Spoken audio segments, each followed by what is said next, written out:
PM Modi जब से वाराणसी के सांसद बने हैं, रविदास मंदिर की कायापलट के काम को तेजी से आगे बढ़ाने में लगे हुए हैं। उन्होंने वहां विकास के कामों को अपने एजेंडे में काफी ऊपर रखा है। और बीजेपी की निगाहें पंजाब से यूपी तक दलित वोटरों पर है। दोनों राज्यों में दलितों की बड़ी आबादी बसती है और उनके समर्थन पर बीजेपी का प्रदर्शन भी निर्भर करता है।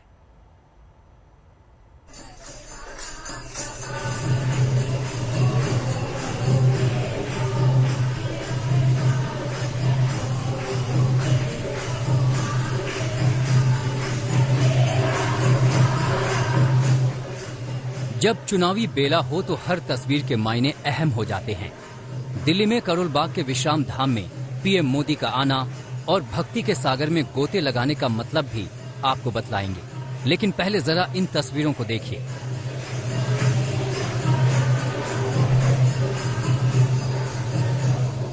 कहते हैं एक वक्त में इसी मंदिर में संत रविदास विश्राम के लिए रुके थे।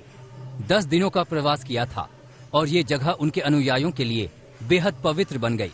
आज पीएम मोदी पठानकोट आने वाले हैं और पठानकोट की राह पकड़ने से पहले वो दिल्ली के इस मंदिर में आए, संत की प्रतिमा के सामने मत्था टेका, शब्द कीर्तन में भाग लिया और करताल भी बजाया।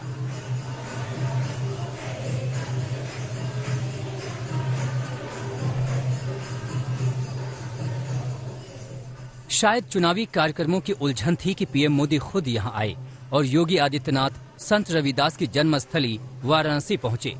बीजेपी के 2 बड़े चेहरे दलितों के सबसे बड़े आध्यात्मिक गुरु के आंगन में आए, वो भी तब जब पंजाब यूपी में चुनाव चल रहे हैं। पंजाब में बीजेपी पहली बार अपने दम पर चुनाव लड़ रही है। पंजाब में दलितों की आबादी करीब 32% है। पंजाब में बीजेपी के लिए जमीन खोदने वाली चुनौती है। उसे वहाँ जड़ें जमानी है, नया सिलसिला शुरू करना है। लेकिन यूपी में तो उसका बहुत कुछ दांव पर है। उसी यूपी में जहां दलितों की आबादी 21% के करीब है, जहां विधानसभा में दलितों के लिए 84 सीट आरक्षित हैं। इसलिए ये माना जा रहा है कि संत रविदास के बहाने पंजाब यूपी में दलित वोटों को साधने, संवारने और संभालने का प्रयास हो रहा है। हम सब जानते हैं कि प्रधानमंत्री मोदी जी के नेतृत्व में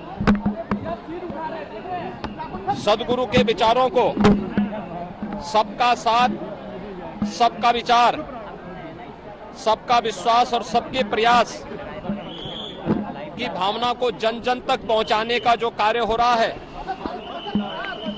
उसके पीछे सदगुरु संत रविदास जी की प्रेरणा है।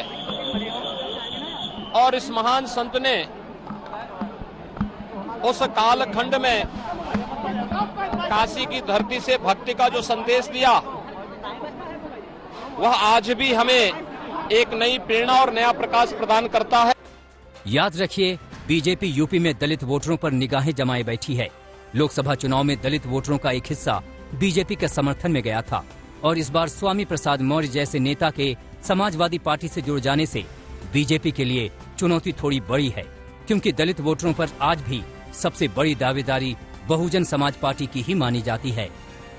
लखनऊ में अभिषेक मिश्रा के साथ आज तक ब्यूरो।